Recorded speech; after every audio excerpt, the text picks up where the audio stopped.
Baik, kita berdoa.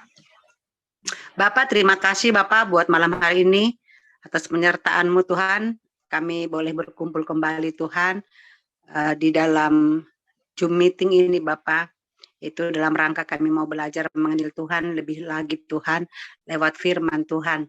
Bapak urapi setiap kami yang sudah hadir pada pagi hari ini. Biarlah Tuhan hati kami, pikiran kami, dan seluruh kehidupan kami letakkan di bawah kaki-Mu sehingga kami bisa fokus belajar dan kami bisa mengerti rencana Tuhan, maksud Tuhan pada malam hari ini buat setiap kami pribadi lewat pribadi. Tuhan memberkati kami semua, biarlah Tuhan semua peralatan ataupun perangkat yang kami pakai, Tuhan juga yang senantiasa turut campur tangan sehingga semua boleh berjalan dengan baik, terutama internet dan jaringan Bapak. Bapak, Engkau sembunyikan hamba-Mu yang mau menyampaikan firman-Mu pada pagi hari ini, biarlah hanya kebenaran-Mu saja yang boleh disampaikan Bapak. Terima kasih Bapak, inilah harapan dan doa kami, dan kami akan memulai pembelajaran kami pada malam hari ini. Di dalam nama Yesus kami bersyukur dan berdoa, haleluya, amin. Baik Bapak Ibu, ya shalom semua, saya sapa dulu. Shalom Pak Victor Hutajulu. Shalom. Ya, shalom Bu Nita Simorangkir, Bu Grace Mel, Bu Juhaini, Mbak Siska masih di jalan ya, semangat. Bu Shirley Rose dan Bapak Edwin Tumbelaka, semangat ya. Bu Lydia Lalang dan Pastor Subakti ya, dan semua kita yang sudah hadir pada malam hari ini. Ya baik, ini kita pertemuan yang kedua. Saya percaya kita akan diberkati juga lewat firman pada malam hari ini. Namun sebelum kita masuk pembelajaran yang kedua, saya mau tanya dulu fasilitator ini, kira-kira seminggu ini ada nggak komunikasi dengan timnya Bapak Ibu? Apakah ada maksudnya sharing, apakah ada pergumulan gitu, ada nggak yang disampaikan kepada Pasil atau sesama teman? Kalau saya nggak ada berhubungan karena kesibukan. Iya ya, ya. Yang lain Ibu Grace Mel mungkin ada ini Bu? Nggak ada tuh kayaknya. Nggak ada ya? Nggak ada. Ya. Bu Nita? Kalau aku memang nggak ada, tapi kami sharing renungan ya, apa sih? Ya betul. Membagi renungan kali ya, gitu. Oh iya. Ntar mau juga sih renungannya masuk aja juga jadi ketahuan ya. Jangan cuma di kelompok aku doang gitu ya, di grup semuanya ya. Ya, baik ya. Cuman aku mau tanya deh Kak Datiar, aku kan temanku kemarin berubah lagi ya. Iya, hari ini ada perubahan. Tadinya tadinya Bu Liani mau masuk, tapi nanti kita lihat, nanti kita sesuaikan rupanya. Nah inilah dia sudah oke. Sampai tadi siang nggak ada masalah, dia mau ikut. Nah rupanya tadi barusan maghrib ini dia WA saya, dia ada undangan katanya. Hari Rabu depan. Nah, saya memang ya maaf ya, saya memang gini, saya bilang belum masuk sudah banyak ini ya, bahasanya apa ya Pak Surbakti? Banyak hambatan-hambatan. Iya, jadi saya tadi jawab begini, entah saya salah, saya nggak tahu, tapi itulah yang keluar tadi dari hati saya. Saya bilang begini, Bu Liani harus punya prioritas dalam kehidupan. Saya bilang, nah jadi berdoa dulu baru putuskan mana yang Ibu ikuti. Itu saja. Jadi terima kasih saya bilang. Karena kemarin sudah minta mau ikut, sesi pertama nggak ikut, oke. Sekarang mau sesi kedua, dia bilang mau sesi ketiga, udah mau izin. Jadi kalau yang seperti ini saya pikir kurang baik. Ini membuat orang juga jadi nggak ini kan. Jadi biarlah dia berpikir sendiri mau ikut apa tidak, ya terserah dia, itu saja. Nah jadi seperti itu. Jadi nanti kalau dia nggak masuk, mungkin kembali ke tim yang semula, Bu Nita ya. Nanti kita lihat dulu ya. Iya. Perkembangannya ya. Iya. Ya. Aku ya kan juru absen juga nih untuk kelompokku. Kalau Betul, kemarin kan betul. kita komplit ya Siska ya, kita komplit ya kemarin. Gitu enak. Nah sekarang aku juga belum tahu nih Bu Liani yang mana gitu loh. Mudah-mudahan Kak Siska ini setia ya, jadi aku nggak sendirian ya Kak. Kalau sendiri nggak mungkin. Ya kan? Takutnya jadi kita temenin. sibuk Kak Siskanya, akhirnya aku sendirian nggak ada yang hadir di kelompokku. Ya. Oke, Baik. mudah-mudahan. Oke, berkomitmen. ya kita berdoa ya Bapak Ibu ya. Nah terus itu yang pertama, nah saya sih berharap memang kita di grup itu, kenapa ada grup? Disitulah tempat kita bersharing, kita berbagi. Apa yang kita alami sepanjang 1 minggu itu, sebenarnya kita di situ sharingkan. Misalnya ayat firman Tuhan. Setelah kita baca, kan itu kan banyak pertanyaan-pertanyaan itu ya, ada 3. Setiap hari ada 3 pertanyaan. Dijawab enggak ya Bapak Ibu? Ya. Jadi itu harusnya dijawab. Kenapa? Dengan kita menjawab pertanyaan itu, ya kan kita pasti baca Alkitabnya dong. Nggak mungkin kita karang, kan begitu. Nah, kalau ada yang tidak kita mengerti, itulah yang mau kita tanyakan di sesi kedua. Ya, tapi ya itu tadi karena kita ini lewat online, ya banyak kemudahan sebenarnya. Cuman kadang-kadang di dalam kemudahan itu juga akhirnya kita jadi lalai ya. Nah, tapi saya berharap ke depan nggak seperti itu. Oke, kita belajar terus. Nah, terus itu yang kedua. Dan kemudian yang ketiga, ayat hafalan. Saya mau tanya nih, siapa yang hafal ayat hafalan malam hari ini? Boleh saya Pak, duluan? terus dulu mungkin bisa Pak dibaca di ini, dihafalkan ayat hafalan minggu lalu. Karena begitu besar kasihnya. Karena begitu besar. Ya, silakan. Siapa yang bisa? Yohanes 3 ayat 16 ya. Saya dulu ya. Yohanes 3 ayat 16. Karena begitu besar kasih Allah akan dunia ini, sehingga dikaruniakan anaknya yang tunggal, supaya barang siapa yang percaya padanya tidak binasa, melainkan beroleh hidup yang kekal. Amin. Amin. Baik, terima kasih ya Pak Victor ya. Nah, ya jadi itu harus dihafal. Sebenarnya kalau bagi anak Tuhan, bagi umat Kristen yang sudah ditebus, yang sudah mengaku lahir baru, itu harga mati loh, harus hafal, ya kan? Karena tanpa Kristus, tanpa Yesus mati di kayu salib, kita ini bukan dibilang pengikut Kristus. Jadi ayat itu harus dihafal ya. Jadi saya percaya kita semua hafal lah ya. Kalaupun belum hafal banget sekarang, mulai sekarang kita harus hafal ya. Hanya 1 ayat ya, karena begitu besar bla bla bla ya, sampai seterusnya. Baik, itu saja Bapak Ibu. Nah, saya mau tanya, ada yang mau kesaksian nggak? Yang berhubungan dengan materi minggu lalu, ada mungkin kesaksian di dalam kehidupannya? Saya berikan waktu 5 menit. Silakan jika ada Bapak Ibu.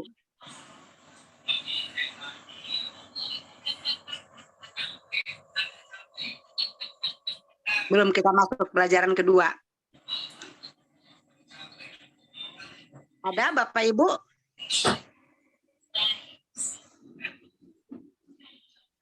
Nggak ada, semua baik-baik saja ya.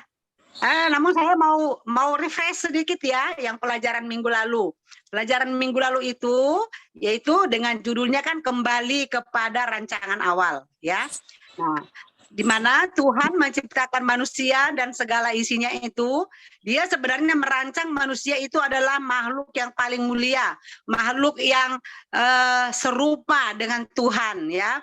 Jadi dia mau kita sebenarnya itu nggak susah, dia tidak mau kita seperti ini menderita. Tujuan awalnya kita itulah yang berkuasa atas seluruh ciptaannya, atas seluruh makhluk ataupun binatang baik di udara, di air, dan di darat. Nah, itu Tuhan taruh sebenarnya kuasa itu, otoritas itu pada kita, pada manusia. Namun karena Adam dan Hawa jatuh ke dalam dosa, maka hak itu hilang. Sehingga kita kembali ke dalam kerajaan, yaitu kegelapan, yaitu ego ya. Kemudian ego kita lah yang berkuasa, dan itulah yang membuat kita jauh dari Tuhan. Hubungan kita terputus dengan Tuhan. Nah, namun Allah tidak kehilangan akal, dia kepengen selalu manusia itu untuk kembali bisa untuk mengalami apa yang dia rencanakan dahulu, yaitu dengan mengutus anaknya, yaitu Yesus Kristus mati di kayu salib, dan barang siapa yang percaya kepada dia, siapa yang bertobat, percaya kepada Yesus, dia akan selamat. Dia akan bisa mengalami kembali janji-janji Allah, ya, apa yang sudah disampaikan.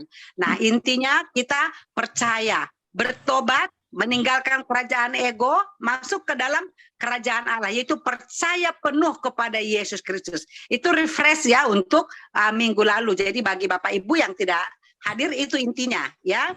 Oke, oleh karena itu sebenarnya kita ini kalau kita lihat keadaan kita sebelumnya itu, kita itu setelah masuk ke dalam dosa, kita itu adalah manusia yang yang patut dimurkai, tidak layak, kita sedikit pun tidak layak ya.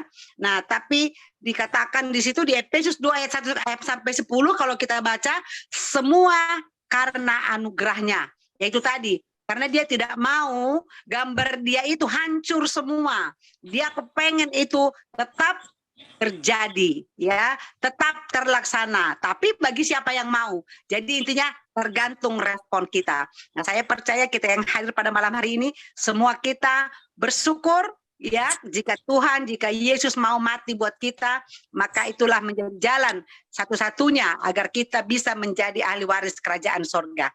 Amin ya. Sekarang kita masuk ke pelajaran 2, Bapak Ibu. Ya, kemarin kan sudah bagikan ya, di share atau tadi pagi. Kalau yang sudah bisa kemarin sudah mencetak, ya mungkin sudah dibaca-baca, ya mungkin sudah lebih mudah ya. Kita masuk ke pelajaran kedua, ya. Bapak Surbakti bisa tampilkan kah? Atau tapi semua mungkin sudah ini ya, sudah mencetak ya Bapak Ibu. Pelajaran kedua itu yaitu dengan judul perikop Yesus Raja dalam hidupku, ya. Nah, ini apa artinya Yesus Raja dalam hidupku, ya? Raja itu kalau bicara raja yaitu bicara penguasa. Ya, bicara yang pegang otoritas. Nah, pertanyaan kita, bagaimana caranya agar Yesus itu bisa menjadi penguasa di dalam hidup kita? Ya, kita baca di dalam pelajaran kedua ini, dikatakan di dalam sebuah kerajaan tidak mungkin ada dua raja. Ya, itu betul. Ya, sebuah kerajaan tentulah hanya mempunyai seorang raja yang memegang Tuhan untuk memerintah. Begitupun dalam kerajaan Allah, ya, hanya ada satu raja yang berkuasa dan memerintah, yaitu Yesus Kristus. Yesus tidak akan menjadi raja dalam hidup kita jika masih ada penguasa yang lain. Yesus harus menjadi raja dan penguasa satu-satunya dalam kehidupan kita. Tidak seorang pun dapat mengabdi kepada dua tuan, ya. Dalam Matius 6 ayat 24 dikatakan, saya bacakan buat kita, tak seorang pun dapat mengabdi kepada dua tuan, karena jika demikian ia akan membenci yang seorang dan mengasihi yang lain, atau ia akan setia kepada yang seorang dan tidak mengindahkan yang lain. Kamu tidak dapat mengabdi kepada Allah dan kepada Mamon, ya. Jadi jelas sekali dikatakan di sini, sampai-sampai Allah itu dibandingkan dengan Mamon, ya, dengan uang, ya. Itulah saking wow luar biasanya ya. Jadi kita tidak bisa mengabdi kepada dua tuan. Saya pikir juga itu benar ya. Dalam kehidupan sehari juga kita dalam prakteknya itu sering kita alami. Ya kan? Nah, oleh karena itu Allah mau hanya Dia yang berkuasa di dalam hati kita, di dalam kehidupan kita, ya. Pertanyaannya bagaimana caranya, ya? Yang pertama, caranya agar Yesus Kristus satu-satunya raja dalam hidup kita, yang pertama yaitu kita harus lahir baru menjadi anak Allah, ya. Itu tertulis dalam kitab 1 Yohanes 3 ayat 9. Ya, demikian firman Tuhan. Saya bacakan untuk kita. Setiap orang yang lahir dari Allah tidak berbuat dosa lagi, sebab benih ilahi tetap ada di dalam dia, dan ia tidak dapat berbuat dosa karena ia lahir dari Allah. Wow, luar biasa ya. Jadi di sini jelas dikatakan orang yang sudah lahir baru itu sebenarnya kalau kita sungguh-sungguh untuk menyerahkan diri kepada kuasa Allah, otoritas Yesus Kristus atau Roh Kudus, kita tidak bisa lagi berbuat dosa, ya. Karena apa? Karena Roh Kudus mengingatkan kita, ketika kita mulai berbuat salah, berbuat dosa, melenceng, itu Roh Kudus akan menggetarkan hati kita, dia akan bicara, ya. Mungkin pernah punya pengalaman, ya. Saya juga pernah ketika saya melakukan kesalahan, itu jantung saya langsung deg deg deg deg deg deg gitu ya. Sepertinya kita aduh gitu ya.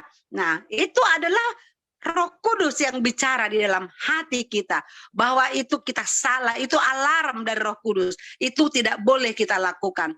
Misalnya kita bohong, mungkin persoalan kecil. Contoh, kita ke pasar, ya kan? Nah, ibu-ibu nih, disuruh sama suami, beli ayam ya. Contoh nih, saya ulang tahun nih, gitu kan? Nah, hari Sabtu contohnya libur, beli ayam ya ke pasar ya gitu. Beli, dikasihlah uang sekian. Biasanya ibu-ibu begitu, mana kalau disuruh, mana uangnya gitu kan. Walaupun udah ada uang belanja, itu belanja mah beda gitu. Dikasihlah sama suami, lebih kan gitu kan. Nah ini gitu kan. Nah biasanya itu ditanya, kalau saya begitu ditanya, berapalah tadi harga ayam ini kan gitu kan. Nah itu kadang-kadang kan kita tambahin. Ada yang nambahin, ada yang enggak gitu kan. Padahal sebenarnya enggak kita tambahin pun toh juga uangnya udah sama kita gitu kan. Sebenarnya nggak ngaruh gitu loh, cuman itu tradisi, itu kebiasaan kecil, tapi itu nggak baik. Dan kalau memang orang yang sudah lahir baru, yang sudah di dalam Tuhan, itu dia nggak nyaman, nggak sejahtera, gitu ya. Nah, dan dia pasti bergumul dulu dia, saya mau jujur apa enggak gitu. Misalnya 100.000, dia bilang nih, tambahin aja, bilang aja 100 sekian gitu kan. Nah, itu bergumul antara ego, ya kerajaan kegelapan bersama dengan kerajaan Allah itu bergumul dalam hati dan pikiran kita. Mau bicarakan yang mana? Nah seperti itu kan. Nah tapi kita kalau sudah lahir baru, mari kita jujur. Ya kalau misalnya minta tambah kan tinggal bilang doang. Contohnya dikasih 100.000, kurang lo uangnya Pak. Ya kan, memang ayamnya 100.000, ya ongkosnya kan banyak cara untuk meminta, tapi tidak mesti berbohong, kan gitu kan. Nah jadi itu sebagai salah satu contoh saja ya Bapak Ibu ya. Jadi kita yang sudah lahir baru dalam Kristus, itu jangan lagi terulang. Itu hal-hal kecil, tapi itu sepele, tapi itu tradisi. Bahkan sama anak-anak kita, saya banyak ketemu dengan orang-orang, kadang-kadang itu sering bohong, hanya 50 perak. Tapi bohong itu, bohong yang besar, katanya kan dosa, mencuri jarum sama mencuri kerbau sama-sama dosa gitu ya. Nah, jadi kita sekarang setelah mengerti kebenaran, jangan lagi lakukan itu. Kalau misalnya memang sekian, katakan sekian. Lah kalau kita misalnya butuh dana lebih, tinggal sampaikan alasannya apa, argumennya apa. Ya, seperti itu ya. Nah itu. Kemudian juga dikatakan 2 Korintus 5, ayat 17, di sana firman Tuhan berkata apa? Jadi siapa yang ada di dalam Kristus, ia adalah ciptaan baru. Yang lama sudah berlalu, sesungguhnya yang baru sudah datang ya. Jadi jelas, manusia lama kita yang dulu kita tinggal dalam dosa, mulai hari ini, mulai saat ini, detik ini, kita sudah mengerti kebenaran firman Tuhan, kita jangan lagi mengulanginya lagi. Ya, itu tadi, itu perkara-perkara kecil, belum lagi yang besar-besar ya. Nah, misalnya contoh, apalagi sekarang ini Bapak Ibu, jujur ya saya juga dulu baru-baru ini ya mulai kenal handphone ya. Jadi kalau dulu orang itu jujur kan, saya jujur-jujurnya saya mengingat kembali refresh orang tua zaman dulu. Kalau janji itu ditepati banget. Iya, kalau jam 7 benar, jam 7 sebelum jam 7 udah datang gitu kan. Nah sekarang sudah ada handphone, banyak bohong. Kalau ditanya lagi di mana? Iya, saya sudah di jalan, padahal baru bangun. Iya kan? Nah, menurut kita itu salah enggak? Dosa enggak? Dosa, ya. Itu dosa. Ya, jadi kadang-kadang itu tadi karena handphone ini dan kepentingan-kepentingan kita sudah mulai menghalalkan itu dan menganggap itu hanya sebagai guyonan, sebagai apa namanya ya tidak berfungsi, tapi sebenarnya itu sama, dosanya sama. Ya, kalau memang masih tidur baru bangun, ya bilang saja, maaf saya tertidur dan saya baru bangun, ya kan? Nah, beres kan? Tapi kalau misalnya seperti itu, kita berbohong, iya saya sudah di jalan, padahal belum mandi, ya kan? Pas ditelepon gitu kan. Nah, itu banyak kejadian-kejadian. Jadi kita belajar dari hal-hal kecil, maka hal-hal besar juga nanti kita akan terbiasa. Dan kalau sudah biasa, kita tidak akan lagi melakukan itu. Pasti kita jantungnya udah gitu ya. Kalau kita sudah biasakan. Jadi mulai dari hal-hal kecil. Ya, jadi pada dasarnya orang yang sudah lahir baru itu ada Roh Kudus di dalam hati kita dan kita di dalam Dia. Nah, pertanyaannya begini, ketika anak Tuhan sudah lahir baru, gitu kan? Dan Roh Kudus ada di dalam kita. Dan ketika kita melakukan kesalahan, di mana Roh Kudus pada saat itu? Di mana? Ada di dalam hati kita, tapi kita tidak mendengarkan Dia karena ego kita sudah terlalu kuat, terlalu kencang. Yang kita dengar adalah ego kita ya.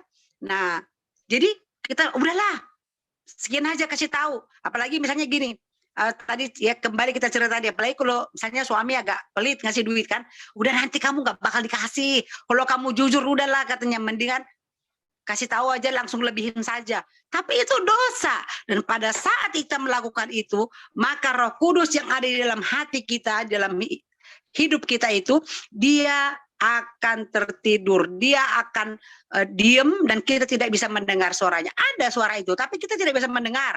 Jadi kita tidak mempunyai kepekaan lagi terhadap apa yang Tuhan kerjakan dalam kehidupan kita. Dan semakin lama, biasanya semakin kita jauh daripada Tuhan.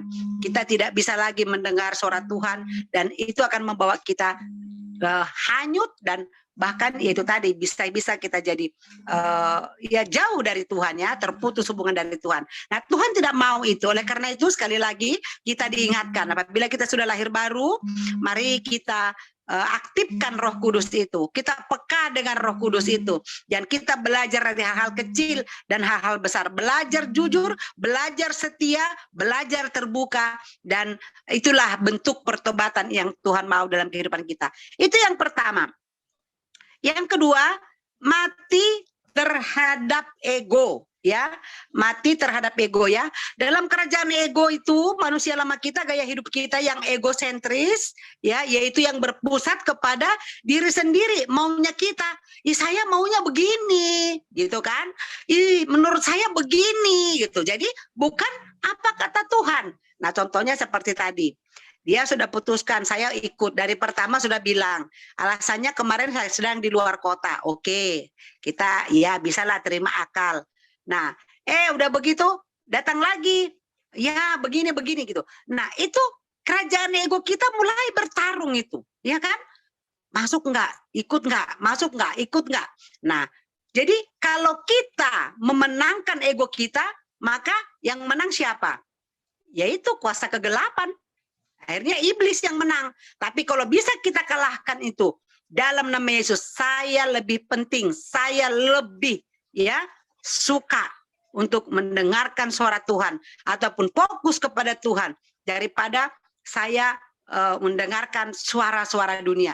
Karena percayalah Bapak Ibu, ya, kalau kita mendengar suara dunia ini, kita akan pusing, ya kan?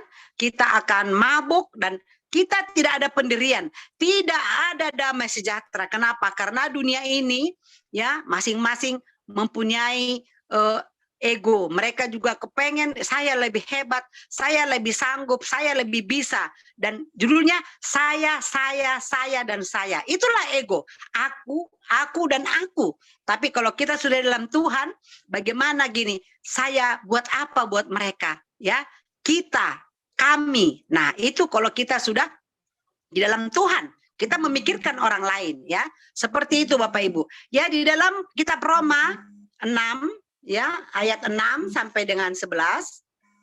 Ya, demikian dan 11 maksud saya, demikian firman Tuhan. Karena kita tahu bahwa manusia lama kita telah turut disalibkan supaya tubuh dosa kita hilang kuasanya, agar jangan kita menghambakan diri lagi kepada dosa. Ya, yang ke-11 saya baca buat kita.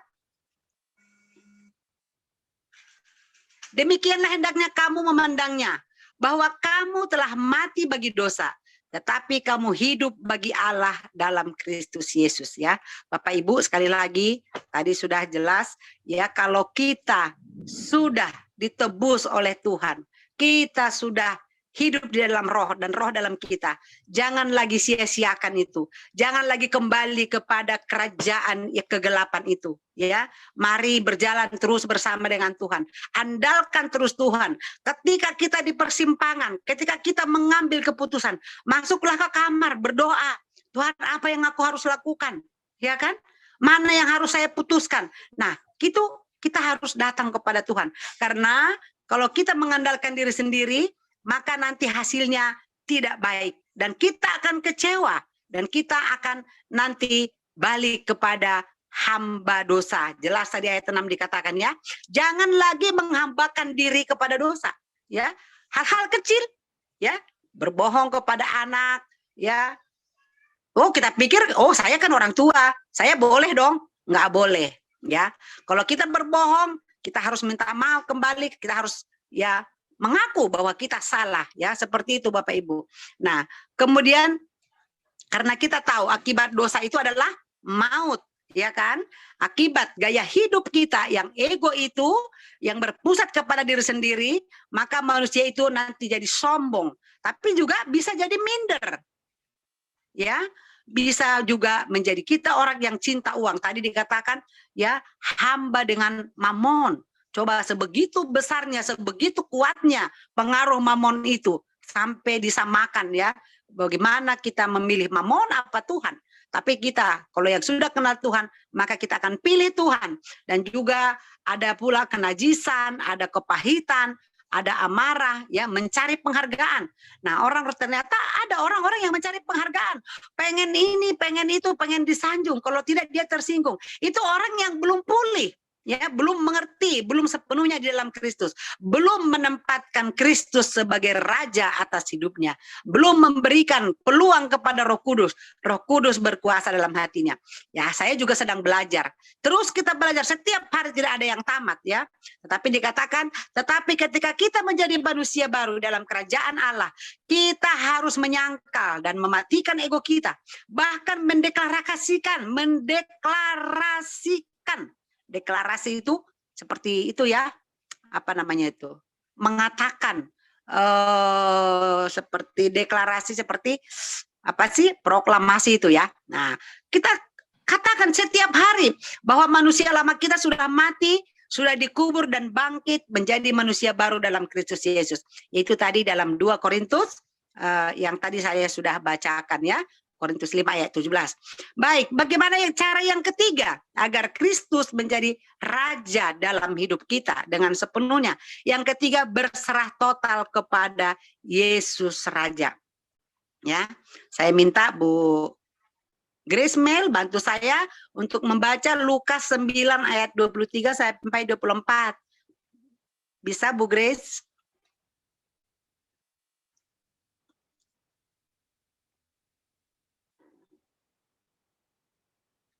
Lukas 9 ayat 23 dan 24. Silakan Bu Grace.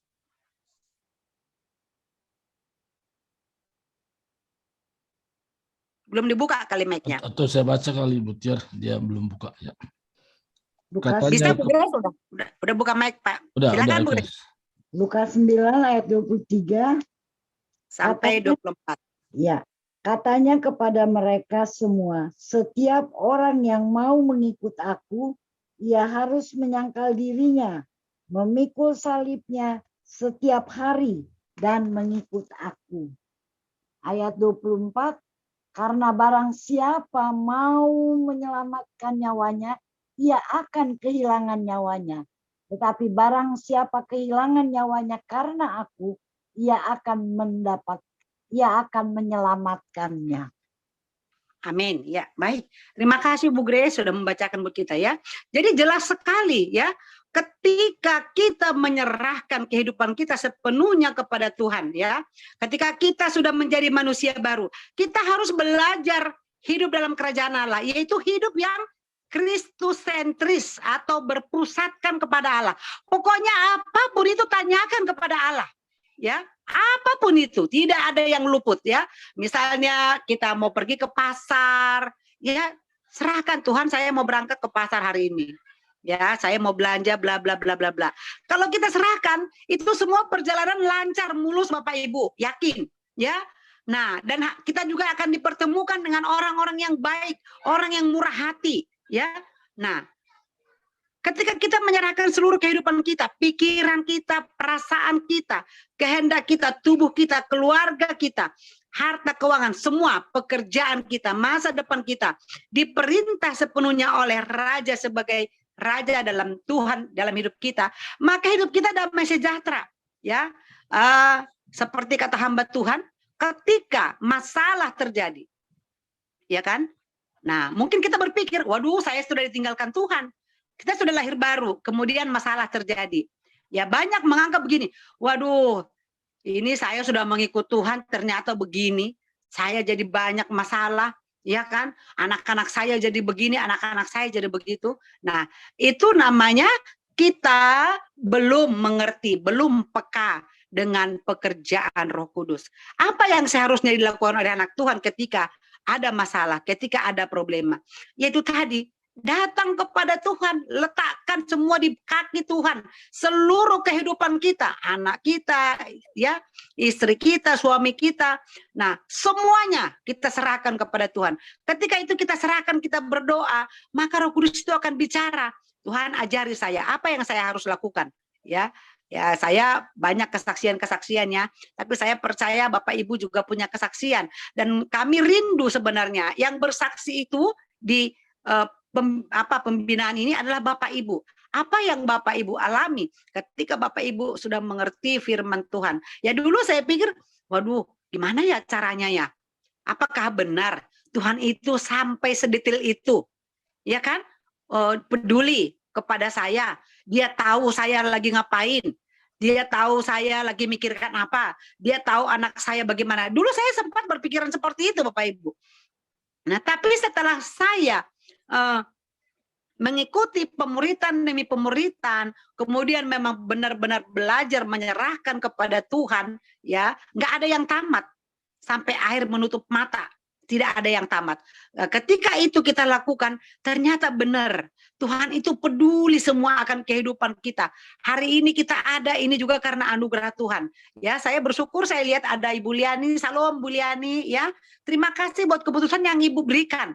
Karena pemuritan ini untuk kami bikin ini aja sama Pak Surbakti sudah 6 bulan loh Ibu berjuang. Pak Surbakti minta kapan Bu gitu kan. Kenapa? Karena kita harus juga komitmen. Kan nggak mungkin kita ajari 1 hari, kemudian minggu depan, waduh maaf nih, saya nggak bisa, gitu kan? Loh, kita dosa, bukan dosa sama Bapak Ibu. Saya yang lebih berdosa, yang pertanggungjawabannya sama Tuhan. Ya kan, sama Pak Surbakti masih bisa mungkin saya seperti tadi, tipu-tipu kan? Tapi kalau sama Tuhan, kalau kita disentil sedikit, berani nggak gitu loh. Nah, kita sampai sebegitunya. Nah, makanya saya bilang, Pak, berdoa dulu ya Pak. Nah, kalau saya jawabannya begitu, Pak, berdoa dulu ya Pak. Saya belum siap, saya bilang begitu kan. Waduh, bolak-balik Pak Surbakti. Setiap kami ngobrol, ujung-ujungnya ke sana. Jadi saya pikir, waduh ini Pak Surbakti kok antusias banget gitu kan. Nah, dan di dalam proses itu, ya, saya selalu ingat ya kata firman Tuhan. Bapak Ibu, yang terdahulu, ya, bisa jadi yang terkemudian. Ngerti maksud saya ya? Orang-orang yang pertama di pengurus di The Power of Love ini bukan Bapak Ibu. Ya. Banyak orang-orang yang pintar, yang STH, MTH, banyak TH-TH-nya. Ya kan? Tapi hari ini yang ikut pemuritan itu ternyata Bapak Ibu. Itu suatu kehormatan. Itu tidak ada yang direkayasa, tidak. Nah, intinya apa? Tuhan mau kita selamat, Tuhan mau kita benar, Tuhan mau kita jadi saluran berkat. Jangan berhenti di sini, nanti bagikan juga kepada orang lain, ceritakan kepada orang lain. Nah, itulah rencana Tuhan. Karena benar juga kalau yang sudah banyak TH-TH-nya itu, ya, kalau kata tetangga saya, TH itu tinggi hati, ya kan? Karena banyak TH ini jadi tinggi hati katanya kan. Nah, itu nggak perlu lagi diajari, karena mereka sudah lebih mengerti, sudah lebih pahamnya seperti itu ya. Nah, tapi kita bersyukur pada malam hari ini. Saya melihat ada Ibu Lucia juga, Salam Bu Lucia. Nah, Ibu Lucia ini adalah mentor saya di Wanita Bijak. Saya rindu. Jadi itu tadi, ini juga saya ajak berapa orang, ya, yang terpanggil hanya berapa orang. Itu bukan karena kuat dan gagah kita, ya, tapi itu karena Roh Kudus mau saya dan Bapak Ibu belajar lebih lagi mengenal Tuhan, belajar untuk mengerti apa rencana Tuhan dalam hidup kita. Nah, mari kita fokus, ya. Yesus tidak akan menjadi raja dalam hidup kita jika masih ada penguasa yang lain. Dan penguasa yang lain itu tadi dikatakan apa? Yaitu penguasa egosentris kita, penguasa kegelapan, penguasa dosa, ya, dunia ini. Apabila itu masih ada, kita tidak akan bisa fokus kepada Tuhan, dan Roh Kudus tidak bisa bekerja dengan maksimal. Kita tidak bisa mendengarkan suaranya. Kenapa? Karena lebih kuat suara dunia ini yang kita dengar, ya. Dan biasanya yang ditawarkan dunia adalah kenikmatan. Udahlah, kayak tadi, udahlah tambahin 50.000. Ya, sekarang kan sudah naik karena bensin sudah naik. Ya, dulu 100.000 dapat ayam, sekarang udah 50 bilang. Padahal kita beli 100.000. Nah, kalau kita kasih tahu yang jujur, kenapa rupanya kan gitu kan? Nah, kita belajar juga dalam Alkitab, Bapak Ibu Ananias dan Safira. Saya ingat banget itu. Dulu pertanyaan saya, kenapa itu bisa meninggal suami istri? Ketika Petrus, Rasul Paulus mengatakan, berapa kamu jual tanah kamu? Dia berbohong. Saya bukan meminta uangnya katanya. Tapi hanya saya mau tanya, berapa kamu jual? Ketika mereka berbohong, suaminya meninggal, kemudian istrinya juga pada hari yang sama, di tempat yang sama di Bait Allah. Nah, itu mengerikan. Itu tandanya apa? Itu peringatan keras buat kita. Tidak perlu berbohong, ya kan? Karena nggak ada gunanya. Itu hanya membuat kita jadi hilang hubungan dengan Tuhan, hilang koneksi dengan Allah. Kita tidak bisa mendengar suara Tuhan. Oleh karena itu, Bapak Ibu, ya, tadi udah jelas dalam Lukas 9:23-24 dikatakan, ya, untuk kita mengambil keputusan itu kita harus mematikan ego kita. Setiap hari menyerahkan total seluruh aspek kehidupan kita kepada Yesus Kristus, Raja dalam hidup kita. Ya, saya percaya ketika firman ini disampaikan, mari kita fokus kepada Roh Tuhan yang sudah ada dalam hati kita, yang sudah tinggal bersama dengan kita, dan Dia berjanji tidak pernah meninggalkan kita. Ya, apapun keadaan kita, dimanapun kita berada, soalannya, pertanyaannya, apakah kita percaya hal tersebut? Apakah kita yakin bahwa Dia benar-benar ada bersama dengan kita? Ya, ketika kita tidur, ketika kita makan, ketika kita di manapun kita berada, Tuhan ada bersama dengan kita. Ya, asalkan kita juga percaya, kita yakin bahwa Dia ada di dalam kehidupan kita. Oleh karena itu, Bapak Ibu, kita dengan pembelajaran yang kedua ini, saya percaya kita semakin mengenal Tuhan, dan Tuhan tidak mau ada penguasa lain. Ego-ego kita yang selama ini, mari kita buang. Ya, kalau masih ada dulu, waduh, saya ini harus begini, harus begitu. Tidak ada kata harus lagi kalau sudah dalam Tuhan. Ketika ada masalah, ketika ada kita waktu ataupun tinggal di persimpangan, kita harus memilih. Mari datang kepada Tuhan. Masuklah ke dalam kamar, kata firman Tuhan. Berdoa di sana, dengarkan suara Tuhan. Tuhan, saya sekarang diperhadapkan dengan seperti ini. Apa yang mau saya ambil keputusan? Tolong Tuhan gerakkan saya. Tolong Tuhan bawa saya. Sehingga apa yang saya kerjakan itu sesuai dengan pimpinan Tuhan. Sesuai dengan rancangan Tuhan. Nah, seperti itu Bapak Ibu ya. Saya percaya kita semua, ketika kita mematikan ego kita, maka kita bisa lepas pelan-pelan dari emosi kita, dari amarah, dari hawa nafsu kita, yang memang itu pasti masih ada di dunia ini. Tapi kuncinya pada kita, apakah kita mau mematikan atau tidak? Apakah kita mau mengikuti apa kata Tuhan atau apa kata ego kita? Tapi saya percaya ketika kita, Anda, dan saya berada pada malam hari ini di tempat ini, di pemuritan ini, bahwa kita memang benar-benar siap mau belajar mengikut Tuhan, mengambil keputusan untuk mematikan ego setiap hari dan menyerahkan total seluruh aspek kehidupan kita kepada Yesus Kristus Raja dalam kehidupan kita. Ya, Lukas 9 ayat 23 sebagai ayat hafalan kita dikatakan, katanya kepada mereka, setiap orang yang mau mengikut aku, ia harus menyangkal dirinya, memikul salibnya setiap hari dan mengikut aku. Artinya memikul salib itu apa Bapak Ibu? Ya menyangkal itu tadi, ego kita tadi kita buang. Kita semua serahkan kepada Tuhan. Tanya Tuhan apa yang Tuhan mau. Apa yang Tuhan saya kerjakan Tuhan. Kita datang kepada Tuhan dengan total. Ya, baik, kita tutup dengan pembelajaran ini. Nanti sebelum kita dalam breakout room, kita berdoa. Bapak, terima kasih buat malam hari ini.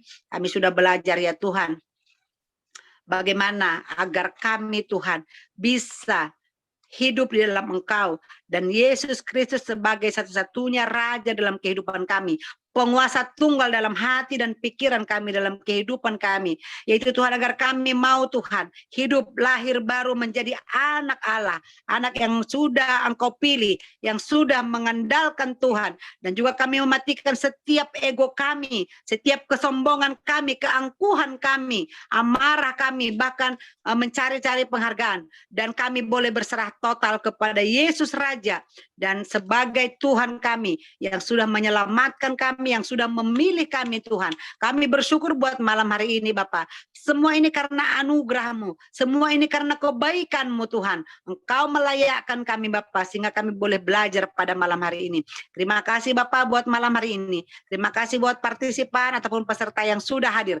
Tuhan yang memberkati, Tuhan yang memeteraikan setiap firman Tuhan ke dalam hati dan pikiran mereka, ke dalam roh mereka Bapak, sehingga kami Tuhan boleh semakin hari semakin berkenan di hadapan Tuhan. Kami semakin mengandalkan Tuhan, dan biarlah seluruh kehidupan kami, tubuh, jiwa, roh kami, seluruh apa yang kami miliki, ya semuanya itu kami persembahkan bagi kemuliaan nama Tuhan. Dan jadilah kehendak-Mu dalam kehidupan kami. Di dalam nama Yesus kami bersyukur dan berdoa. Haleluya. Amin. Baik.